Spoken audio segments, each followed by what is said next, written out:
OSHA 510 Test Questions Overview. 1. Competent person. One who can identify existing and predictable hazards in the surroundings or working conditions that are unsanitary, hazardous, or dangerous to employees, and who has authority to take prompt corrective measures to eliminate them. 2. Qualified person.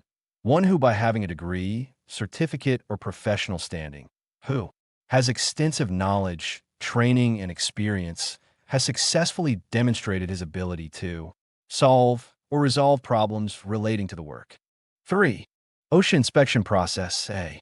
Opening conference. B. Walk-around inspection. C. Closing conference. 4. Focused OSHA inspection. Only construction companies may have a focused OSHA inspection. 5. OSHA citations.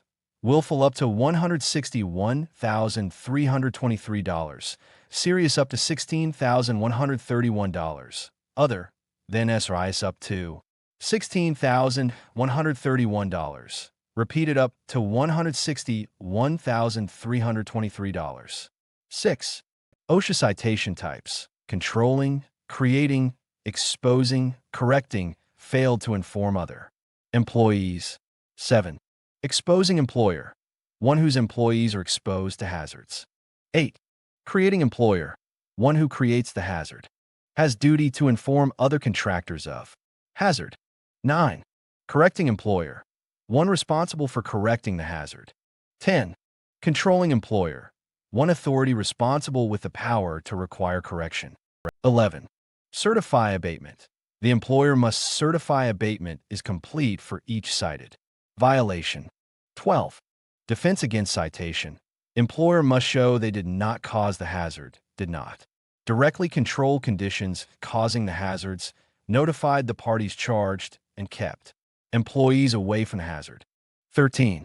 PPE, personal protective equipment. 14. Inspections must be done by a competent person. 15. Safety audit, quantitative in nature while inspections are qualitative. 16. Audit purpose. An audit compares actual performance to a set standard. 17. Safety audit. A safety audit is quantitative in nature while inspections are qualitative. 18. Audit comparison. An audit compares actual performance to a set standard. 19. JSA steps. The 4 steps in conducting a JSA are 1. Identify job to be examined. 2.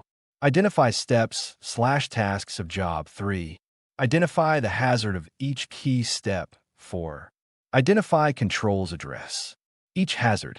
1/2. 20. Lost workday case. Lost workday. Not at work. 21. Restricted work case. Restricted work. Only able to work a partial shift. 22. Experience modification rate. What is determined by the company's own record of accidents and losses? Experience modification rate. 23. EMR equation. EMR equation. Actual losses/expected losses. 24. Incident rate.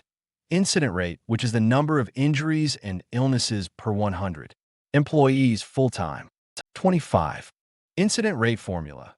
Formula based on number of recordable injuries/illness per 100 workers. Multiply number of injuries by 200,000 and divide by man-hours worked. 26. Subpart C requirements. What is required by Subpart C for accident prevention? Tie-in. Employer must provide safety and health programs and job site inspections by competent person. 27.